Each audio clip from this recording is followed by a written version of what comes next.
Hello students, आज का हमारा टॉपिक है आधुनिक आवर्त सारणी।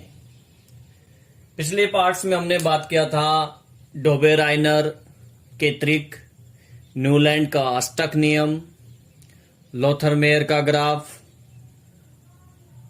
इन्होंने जो मेंडलीव की पीरियोडिक टेबल थी, तो हमने देखा कि जो मेंडलीव की पीरियोडिक टेबल है वो काफी हद तक सही है, काफी अच्छी थी यूं कह सकते हैं।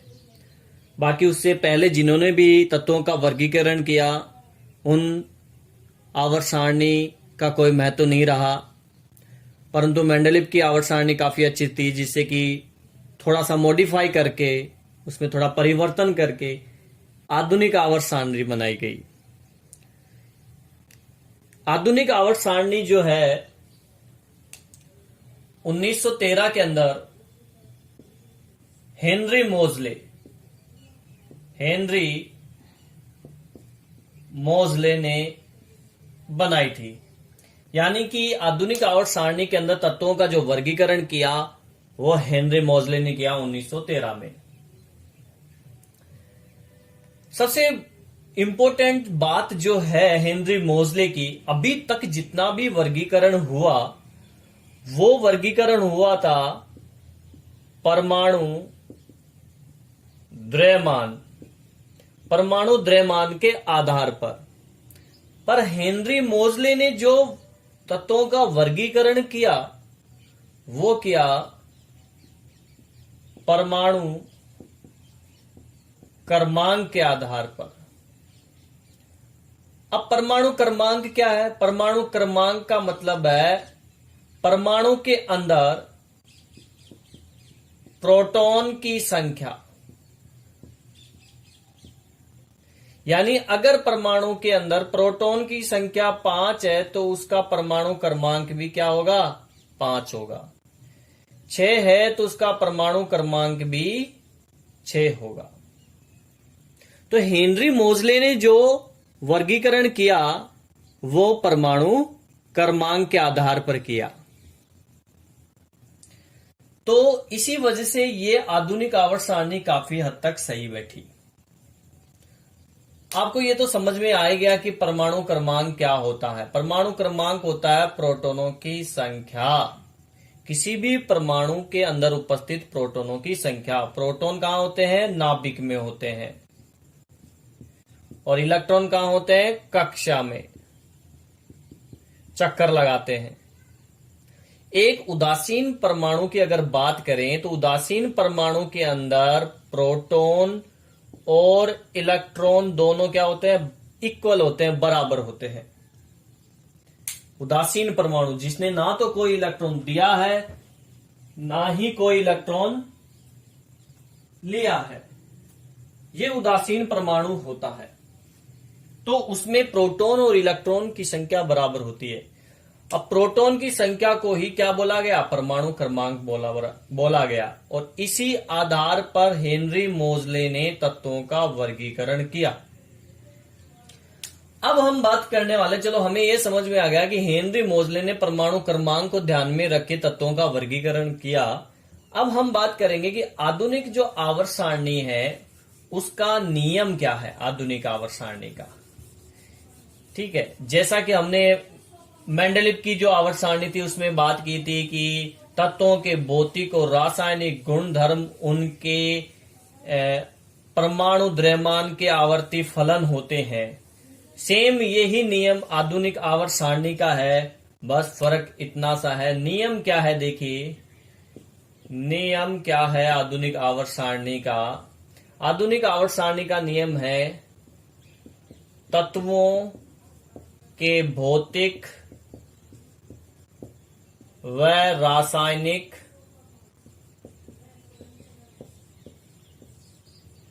गुणधर्म परमाणु क्रमांक के आवर्ती फलन होते हैं। यही नियम है आधुनिक। आधुनिक आवर्त सारणी का नियम आपसे पूछ लिया जाए तो आप बोलोगे कि तत्वों के भौतिक गुणधर्म और तत्वों के रासायनिक गुणधर्म परमाणु क्रमांक के आवर्ती फलन होते हैं। परमाणु क्रमांक के आवर्ती फलन का मतलब ये चीज है कि एक निश्चित क्रम के बाद अगर हम आवर्त सारणी के अंदर दाएं से बाएं जाएं तो एक निश्चित क्रम के बाद तत्वों के गुणधर्म क्या होते हैं, गुणधर्मों की पुनरावृत्ति होती है। अर्थात गुणधर्म जो है थोड़े थोड़े परिवर्तन होते रहते हैं और कुछ समय पश्चात एक निश्चित समय बाद निश्चित दूरी बाद वो गुणधर्म पहले वाले तत्व के गुणधर्म के समानता दिखाते हैं। ठीक है ना। तो कुछ समय पश्चात गुणधर्मों में समानता आती जाती है। इसका मतलब यही है परमाणु क्रमांक के आवर्ती फलन। ठीक है। जैसे कि मैं बात करूं, अगर यहां मान लीजिए यहां पे कोई तत्व है, यहां इस कॉलम में कोई एक्स तत्व है। अब यहां बढ़ते गए हम इस तरफ, गुणधर्म बदलते गए। अब अगला जो तत्व आएगा वो वापस यहां आएगा। तो अब ये कुछ समय पश्चात यानी इतनी दूरी के बाद ये तत्व आया यहां पे, तो इसके गुणधर्म और इसके गुणधर्म क्या हो गए, समान हो गए। तो इस प्रकार से जो है परमाणु क्रमांक के आवर्ती फलन होते हैं भौतिक और रासायनिक गुणधर्म किसके, तत्वों के। तो ये आधुनिक आवर्त सारणी का नियम है। चलो अब नियम की बात हो गई तो हम बात करते हैं कि आधुनिक आवर्त सारणी किस प्रकार की दिखती है, उसकी क्या विशेषताएं हैं और उनके तत्वों के बाएं दाएं जाने पर क्या क्या परिवर्तन किस प्रकार से हो रहा है, उसकी अपन बात करते हैं। तो देखिए, जो आधुनिक आवर्त सारणी हेनरी मोजले ने बनाई वो कुछ इस प्रकार से है। मैं कुछ रफली डायग्राम बना रहा हूं उसका, ऐसे।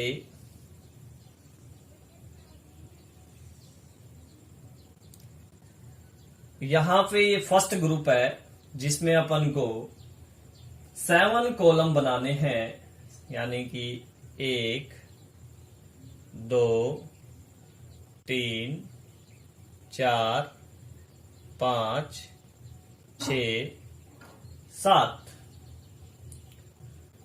सेकंड जो वर्ग है वो स्टार्ट करना है आपको यहां से। ये हो गया आपका सेकंड वर्ग।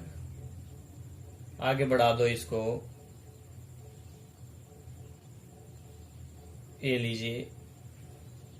इसके बाद में डी ब्लॉक आपका जो वर्ग आएगा, तीसरा जो वर्ग आएगा वो स्टार्ट होगा 2 कॉलम छोड़कर यहां से यहां पे, ये आएगा। इसमें 10 रो बनानी है आपको।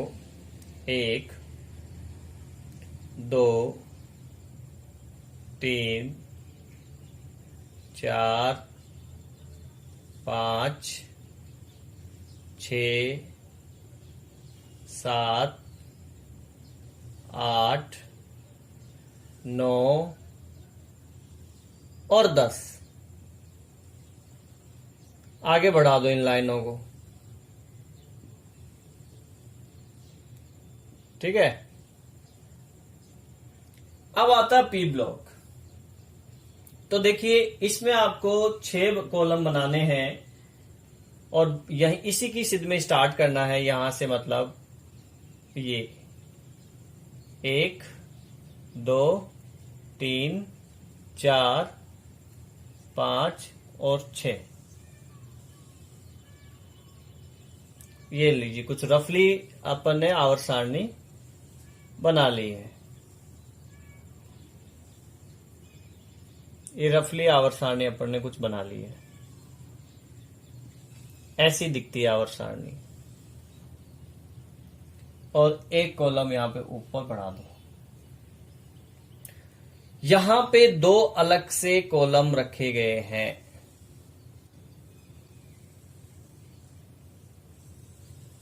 ये इनकी बात भी कर लेंगे। इनके अंदर जो है 14 है कॉलम। 1 2 3 4 5 6 7 8 9 10 11 12 13 और 14 हो जाएगा। 1 2 3 4 5 6 7 8 9 10 11 12 13 14। अब देखिए जो आधुनिक आवर्त सारणी है उसमें हेनरी मोजले ने क्या किया है, इसको 4 ब्लॉक में डिवाइड किया गया है। ब्लॉक 4 ब्लॉक है। एक ब्लॉक तो ये है एस ब्लॉक, फर्स्ट ग्रुप, और सेकेंड ग्रुप इसमें आता है एस ब्लॉक में। ये यहां से 3 से लेकर 3 4 5 6 7 8 9 10, अपन ने ज्यादा बना दिया, लाइन ज्यादा खींच दी इसमें, इरेज कर लो, यहां से मिटा लो। ये 10 कॉलम है।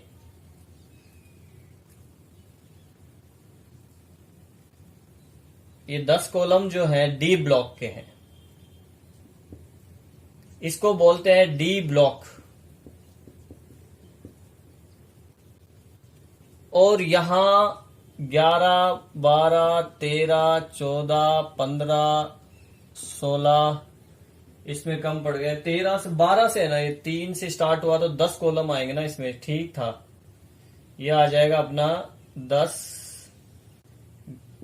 ये आ जाएगा अपना 11 और 12, 10 कॉलम हो गए ना। 1 2 3 4 5 6 7 8 9 10 हो गए ना। हाँ, अपन ने 3 से स्टार्ट कर लिया, तो ये हो जाएगा 13 14 15 16 17 और 18। 13 से लेकर 18 तक पी ब्लॉक है, ठीक है। और नीचे ये 2 अलग से एफ ब्लॉक है। अब इनको S P D F block क्यों बोला गया? क्योंकि हेनरी मोजले ने क्या किया कि परमाणु क्रमांक के आधार पर जो वर्गीकरण कर रहा है वो तो ठीक है, उसके साथ साथ उसमें तत्वों के कुछ और गुणों को ध्यान में रखा, कुछ और गुणों को भी उसने ध्यान में रखा वर्गीकरण करते टाइम, जिनमें से एक गुण ये था इलेक्ट्रॉनिक विन्यास। इलेक्ट्रॉनिक विन्यास, इलेक्ट्रॉनिक विन्यास क्या होता है और ये कैसे भरते हैं, इसकी बात हम अलग वीडियो में करेंगे, अलग चैप्टर में। लेकिन अभी मैं आपको बता दूं कि इलेक्ट्रॉनिक विन्यास जब तत्वों का भरा जाता है तो उस समय क्या होता है। जैसे फॉर एग्जांपल मैं आपको एक एग्जांपल लेके इसको समझा देता हूं कि क्या होता है। देखिए एक एग्जांपल ले लेते हैं, छोटा सा हमने कार्बन का एग्जांपल ले लिया। कार्बन का इलेक्ट्रॉनिक विन्यास लिखते हैं। कार्बन कितने नंबर पे आता है? 6 नंबर पे आता है। तो अपन को 6 इलेक्ट्रॉन फिल करने हैं। 1s2 2s2 2p2 2 2 4 2 6 electron complete. अब आप देखिए अंतिम इलेक्ट्रॉन किस कक्षक में आ रहा है? पी के अंदर आ रहा है। अंतिम इलेक्ट्रॉन जो आ रहा है पी कक्षक में आ रहा है, इसलिए आपको ये कार्बन जो है पी ब्लॉक के अंदर रखा हुआ मिलेगा। यहां है कार्बन ये पी ब्लॉक में, समझ रहे हो। अगर यहां पे मान लीजिए P1 आता है तो वो तत्व 13वें वर्ग में आएगा, और अगर P2 आता है जैसे कि कार्बन के केस में है तो वो 14वें में आ गया। P3 आता तो 15वें में, P4 आता तो 16वें में, P5 आता तो 17वें में, और P6 आता तो 18वें वर्ग में रखा गया है। समझ गए। इसी प्रकार से डी में क्या होता है? डी के अंदर होता है 1 से लेकर 10 तक इलेक्ट्रॉन भरे हुए होते हैं। D1 आता है तीसरे वर्ग में, D2 आता है चौथे में, D3 पांचवें में, D4 यहां, D5 D6 D7 D8 D9 और D10 यहां पे। तो जिनमें डी ब्लॉक में अंतिम इलेक्ट्रॉन आ रहा है उन तत्वों को कहां रखा गया है? डी कक्षक में आ रहा है तो उनको डी ब्लॉक में रखा गया है। इसी प्रकार से एस के अंदर 2 होते हैं, S1 से लेकर 2 इलेक्ट्रॉन।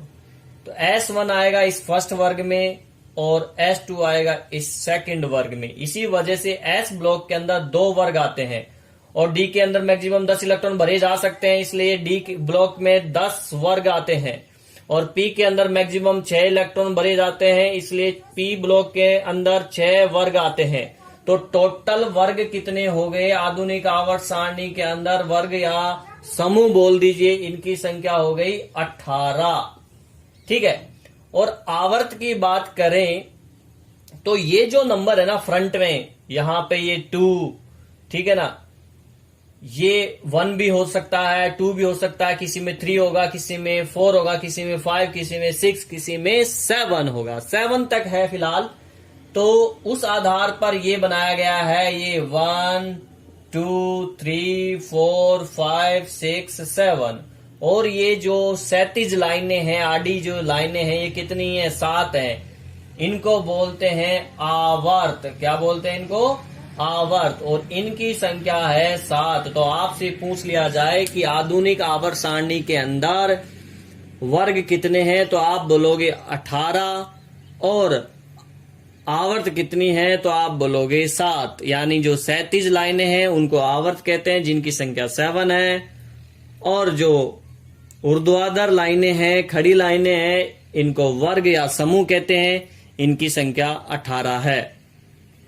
चलो, अब हमें ये बात समझ में आ गई है कि ये आधुनिक आवर्त सारणी के अंदर S block, D block, P block और एफ ब्लॉक किस प्रकार से बना है और इनकी संख्या ये निर्धारित कैसे हुई है। ठीक है। अब हम कुछ और लक्षणों की बात करते हैं। आधुनिक आवर्त सारणी में कौन से तत्वों को कहां रखा गया है और उनको कोई स्पेशल नाम दिया गया है क्या, इन सब की बात करते हैं। तो एक बार थोड़ा सा यहां से अपन इनको मिटा लेते हैं ताकि थोड़ी जगह हो जाए लिखने के लिए। आपको पता है ये एस ब्लॉक है, फर्स्ट वर्ग। एग्जाम्पल्स हटा देता हूं। ये डी ब्लॉक है, ये पी ब्लॉक है, याद रखना आप। चलो, हम बात करते हैं यहां से फर्स्ट वर्ग में। इस फर्स्ट वर्ग में रखा गया है, अगर बात करें मेन जो तत्व हैं वो तो यहां हाइड्रोजन एक अपवाद है, इसकी बाद में बात करेंगे।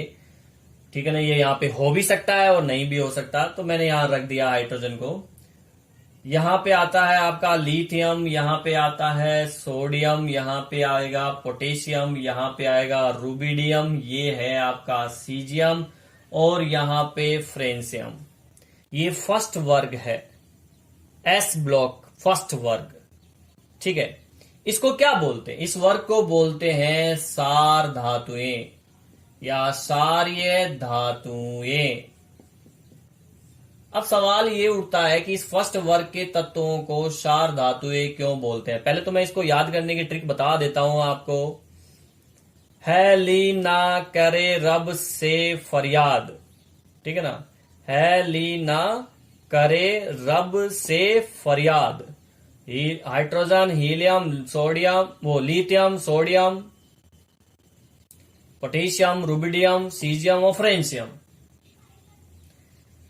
तो इसको क्षार धातुएं बोलते हैं। ऐसा इसलिए बोलते हैं क्योंकि क्षार से आपको पता है क्षारीय गुण प्रेजेंट होता है इनमें। ये जो धातुएं हैं ऑक्सीजन के साथ क्रिया करने के बाद में ऑक्साइड बनाते हैं। फॉर एग्जांपल सोडियम ने ऑक्सीजन के साथ क्रिया करी तो सोडियम ऑक्साइड बना, ये NaO, ठीक है ना। अब ये जो ऑक्साइड है इसके अंदर क्षारीय गुण धर्म होता है, इसमें क्षारीय गुण होता है, ठीक है ना। स्वाद में कड़वे, इनका pH 7 से ज्यादा, छोटी क्लास में आपने पढ़ा होगा। तो क्षारीय गुण होने के कारण, इनका ऑक्साइड क्षारीय गुण होने के कारण इन धातुओं को क्षारीय धातुएं कहा जाता है। ये आप ध्यान रखें, इंपॉर्टेंट चीज है। चलो नेक्स्ट बात करते हैं हम सेकंड वर्ग की। सेकंड वर्ग में जो रखी गई है beryllium, magnesium, calcium, strontium, barium and radium. आरे बेटा मांगे कार स्कूटर बाप राजी, या रोए भी कर सकते हो तो राजी कर लो आप। बेटा BE बेटा, मांगे MG, car CA, scooter SR, बाप राजी BARA।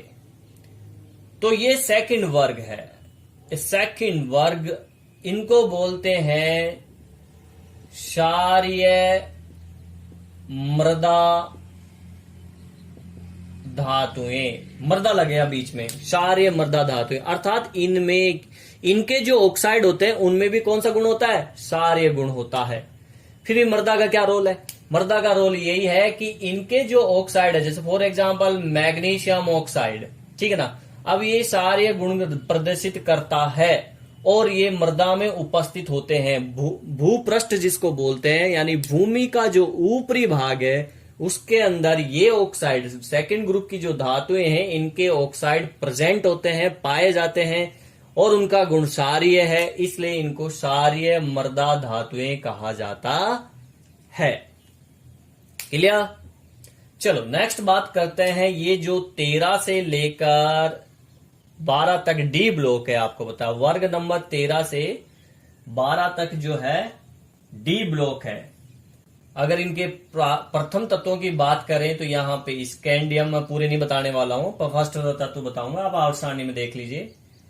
Titanium, vanadium, chromium, Mn manganese, Fe iron, फिर आएगा आपका यहां पे कोबाल्ट है, CO, निकल, कॉपर और जिंक। अब देखिए जैसा मैंने कहा था, यहां पे आएगा D1, इसमें D2, इसमें D3, इलेक्ट्रॉनिक विन्यास में है ना, D4, D5, D6, D7, D8, D9 और D10। अब इसमें क्या है, ये तो कंप्लीट संपूर्ण भर गया D10, यानी कि ये कक्षक पूरा भर गया है 10 इलेक्ट्रॉन। लेकिन इससे पहले वाले ये, यानी वर्ग नंबर 3 से लेकर 11 तक के जो वर्ग है, इनका डी कक्षक क्या होता है? अधूरा और अंदर की तरफ स्थित होता है। जब इलेक्ट्रॉनिक विन्यास में समझाऊंगा तब बताऊंगा। तो एक तो अधूरा होता है, एक अंदर की तरफ स्थित होता है। इस कारण से इस वर्ग को, डी ब्लॉक के तत्वों को क्या बोलते हैं? संक्रमण धातुएं। ये ध्यान रखना, ठीक है? क्या बोलते हैं इनको? संक्रमण धातुएं। क्यों बोलते हैं? क्योंकि इनका डी कक्षक अधूरा होता है और अंदर की तरफ स्थित होता है, जिसको उपांत्य कोष बोलते हैं। अब यहां पे 12वें वर्ग, जो कि डी ब्लॉक में आता है 12वां वर्ग, लेकिन इसको संक्रमण तत्व नहीं बोलते। क्यों नहीं बोलते? क्योंकि यहां पे डी कक्षक कंप्लीट भरा हुआ है, D10, इसलिए इसको नहीं बोलते हैं। ठीक है, तो आपको यह भी पता होना चाहिए। चलो 13वें वर्ग में जो है पी ब्लॉक में आते हैं। पी ब्लॉक का 13वां वर्ग जो है, उसमें पहला तत्व है बोरॉन, 14वें में कार्बन है, 15वें में नाइट्रोजन, फिर ऑक्सीजन, फिर फ्लोरीन, और यहां 18वें वर्ग में हीलियम आता है। ठीक है ना? तो इसी आधार पर इनको बोल सकते हैं कि ये बोरॉन की फैमिली, ये कार्बन की फैमिली, वर्ग 15 नाइट्रोजन की फैमिली हो जाएगी, वर्ग 16 ऑक्सीजन की फैमिली, वर्ग 17 फ्लोरीन की फैमिली। इससे पहले मैं यहां पे इधर से स्टार्ट करता हूं, 18वें वर्ग से स्टार्ट करते हैं। 18वें वर्ग में देखिए क्या है। 18वां जो वर्ग है, इनको बोलते हैं उत्कृष्ट गैसें या अक्रिय गैसें, या फिर अक्रिय गैसें, यानी नोबल गैस। अक्रिय से आपको समझ में आ रहा होगा कि ये क्रिया नहीं करती हैं, ये किसी से क्रिया नहीं करती हैं। अक्रिय गैसें हैं ये जनरली किसी से क्रिया नहीं करती हैं। ठीक है ना? ये अक्रिय गैसों के नाम से जानी जाती हैं। इनको नोबल गैस भी कह सकते हैं, इनको हम उत्कृष्ट गैसें भी बोलते हैं। ठीक है, अब इसमें कौन कौन सी गैसें आती हैं उनकी बात करें तो helium, neon, argon, krypton, xenon, radon,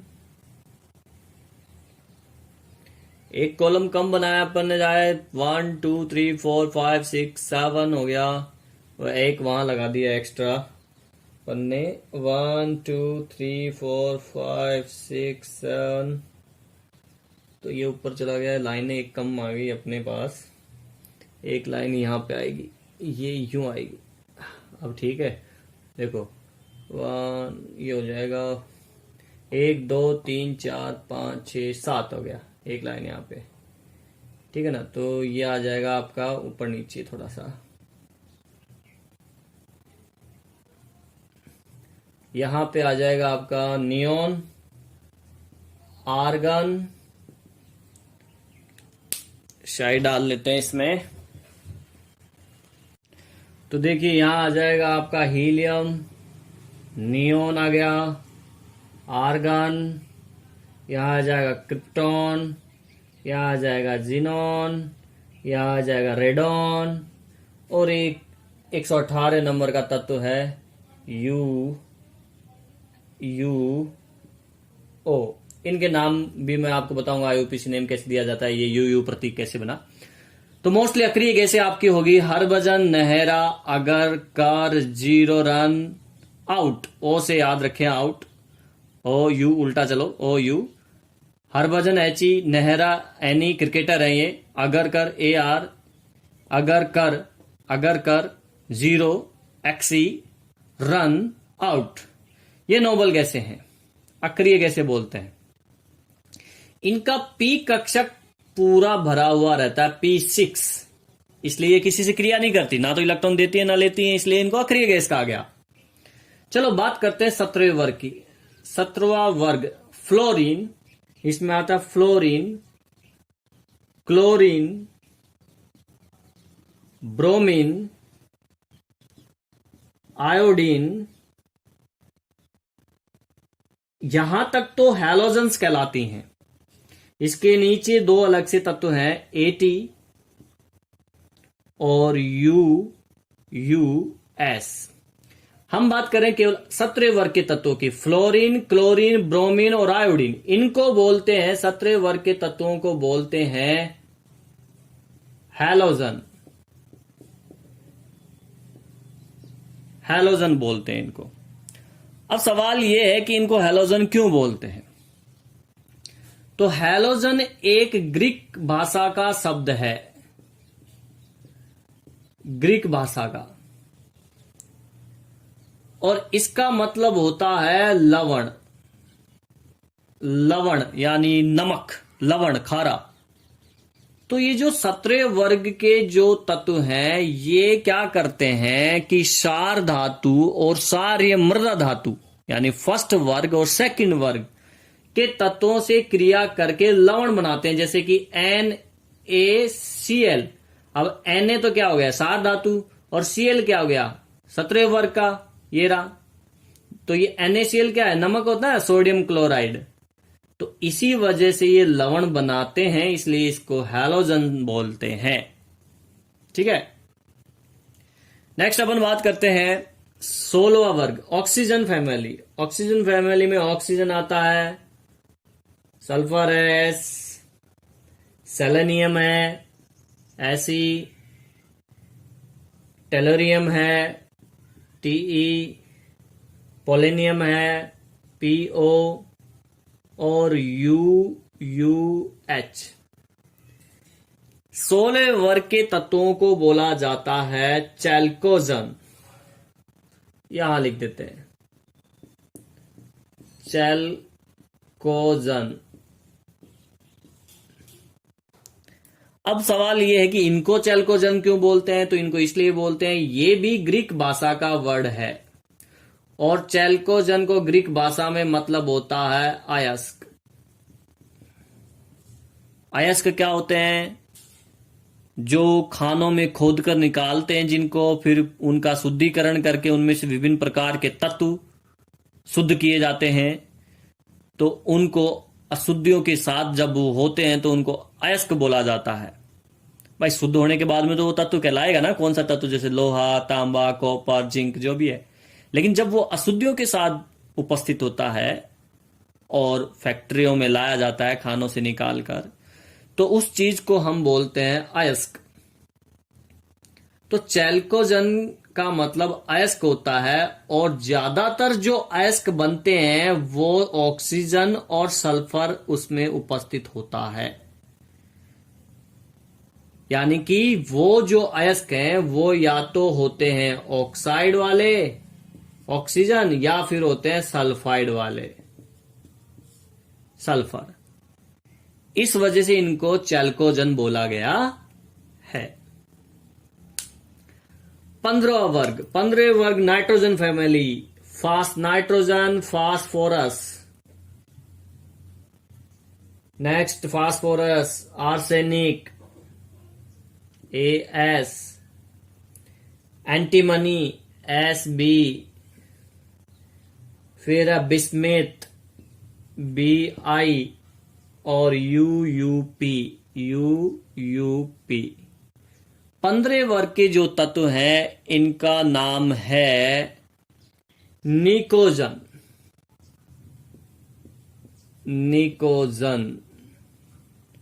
अब इनको निकोजन क्यों बोला गया है वो देखिए आप।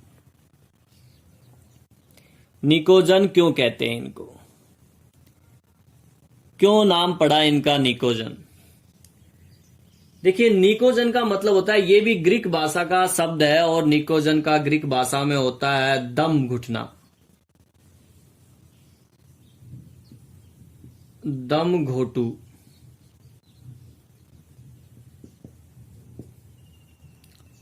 अर्थात इसमें ये जो फास्फोरस है, मोस्टली फास्फोरस और नाइट्रोजन की अगर अधिकता है, और फास्फोरस मुख्यतः ये गैस मौजूद है, या फास्फोरस की गैस वाष्प है, तो उसमें दम घुटने लगता है, और इसी वजह से इसको निकोजन बोला गया है। ये सिंपली कार्बन 14 वर्ग कार्बन फैमिली है, जो इसको कोई नाम स्पेशली नाम नहीं है इसका। सिलिकॉन आता है इसमें। नेक्स्ट तत्व जो है, इसके बाद में जर्मेनियम आता है Ge, और फिर आता है Sn, और फिर आता है Pb, लेड जिसको बोलते हैं, और Q आता है। बोरोन वाली फैमिली की बात करें, बोरोन, एल्यूमिनियम आता है, फिर गैलियम आता है Ga, फिर इंडियम आता है In, और थैलियम आता है, फिर आता है UUT। देखिए, बैंगन, आलू, गाजर इन थैली, और इसका हो जाएगा कहे सीता गीता सुन प्रभु। इसका हो जाएगा नहीं पीते ऐसे सा बीड़ी। ये याद रखने की ट्रिक्स हैं। इसका हो जाएगा ओ स्टाइल से टी पो। ये हो जाएगा फिर कल बाहर आई आंटी, हरभजन नेहरा अगर कर 0 रन आउट। ठीक है, चलो अब ये चीज समझ में आ गई कि ये पी ब्लॉक के तत्व है, इनका नामकरण ये है। एफ ब्लॉक के जो तत्व हैं इनकी अगर अपन बात करें, तो एफ ब्लॉक के तत्वों में इनको पहली चीज तो इनको बोलते हैं आंतरिक संक्रमण तत्व। आंतरिक संक्रमण तत्व, इनको संक्रमण तत्व कहा था, इनको आंतरिक संक्रमण तत्व कहा था। क्यों? क्योंकि ये आंतरिक संक्रमण यानी संक्रमण तत्वों के अंदर से ही निकले हैं एफ ब्लॉक के तत्व, इसलिए इनको आंतरिक संक्रमण तत्व कहते हैं। अब अंदर से कैसे निकले हैं, तो देखिए अंदर से ऐसे निकले हैं कि पहली चीज तो देखो आपको दिख ही रही है कि एफ ब्लॉक के अंदर 2 लाइनें हैं, जो 37 लाइनें हैं वो 2 हैं, ठीक है ना। अब ये 2 लाइनें जो है डी ब्लॉक में से निकली है एफ ब्लॉक की। कहां से निकली है, देखिए यहां पे 57 नंबर का तत्व आता है, बेरियम के बाद यहां पे 57 परमाणु क्रमांक है, और इस का ये है लैंथेनियम La, लैंथेनियम। और यहां पे इससे जस्ट नीचे 7वें आवर्त में यहां पे आता है 89 नंबर का तत्व एक्टिनियम Ac, ठीक है। अब इसके बाद के जो 14 तत्व, 57 के बाद 14 तत्व और 89 के बाद वाले 14 तत्व यहां रखे गए हैं। यानी कि यहां 58 से स्टार्ट होगा और यहां हो जाएगा 90 से। ठीक है, 14 तत्व चलेंगे, 58, 59, 60, 61, 62, 63, 64, 65, 66, 67, 68, 69, 70, 71 तक, और 72 आएगा फिर यहां वापस। इसमें 90, 91, 92, 93, 94, 95, 96, 97, 98, 99, 100, 101, 102 और 103 और 104 वापस यहां आएगा। तो इस प्रकार से ये 14 तत्व यहां से निकले हैं डी ब्लॉक में से, संक्रमण तत्वों में से, इसलिए इनको आंतरिक संक्रमण तत्व कहा गया है। इस ग्रुप का नाम है लैंथेनाइड। लैंथेनाइड क्यों है लैंथेनाइड? क्योंकि ये लैंथेनियम के बाद के हैं। इस ग्रुप का इस वाले लाइन का नाम है ये लैंथेनाइड, ये एक्टिनाइड है। एक्टिनाइड मैं यहां लिख देता हूं, यहां कट रहा होगा नीचे। ये तो है लैंथेनाइड और ये है एक्टिनाइड। लैंथेनाइड इसको क्यों बोला गया? क्योंकि ये लैंथेनियम के बाद के तत्व हैं। एक्टिनाइड इसको क्यों बोला गया? क्योंकि एक्टिनियम के बाद के तत्व हैं। ठीक है, इसलिए अब कुछ और इंपॉर्टेंट बातें कर लेते हैं, थोड़ी काफी कुछ हो गया है। देखिए, ये एस ब्लॉक और डी ब्लॉक और एफ ब्लॉक के जो तत्व हैं इनको बोलते हैं धातुएं। ये इसमें धातुएं आती हैं। क्या आती हैं? धातुएं। और पी ब्लॉक में आदि इस तरफ की बात करें तो वो आती है अधातुएं। आए बात समझे? अब ये धातुएं और अधातुओं के बीच में एक दीवार होती है, यूं कह सकते हैं एक सीढ़ी नुमा दीवार होती है, जहां पे जो तत्व मौजूद हैं उनमें धातुओं के गुण भी पाए जाते हैं, उनमें अधातुओं के गुण भी पाए जाते हैं। तो वो कौन कौन से हैं? तो वो हैं, देखिए, बोरोन आता है यहां पे, ये सीढ़ी बन जाएगी यहां से यूं। सिलिकॉन से लेते हुए आप एएस ले लो, एएस से टेलोरियम ले लिया और फिर एटी ले लिया, ये ले लिया। इस तरफ आप एल्यूमिनियम को छोड़ दीजिए, यहां से जर्मेनियम, एसबी, पोलेनियम, ये। तो ये जो सीढ़ी बन गई, ये सीढ़ी जो बनी है आपको दिख रही होंगी, ये मैं डार्क कर देता हूं थोड़ा। ये जो सीढ़ी नुमा संरचना मैंने बनाई है और इसमें आने वाले ये जो तत्व हैं इनको बोलते हैं अधातुएं, वो सॉरी उपधातुएं। इनको बोलते हैं उपधातुएं। ये धातु और अधातु के बीच के तत्व हैं, उपधातु बोलते हैं, क्योंकि इनमें धातुओं के भी गुण होते हैं, इनमें अधातुओं के भी गुण होते हैं। अब कह सकते हैं कि किसी में अधातुओं के गुण ज्यादा, किसी में धातुओं के गुण कम, इस प्रकार से हो सकते हैं। ठीक है ना, तो वो कोई मैटर नहीं रखता, पर इनमें दोनों के गुण होने के कारण इनको उपधातु बोला गया है।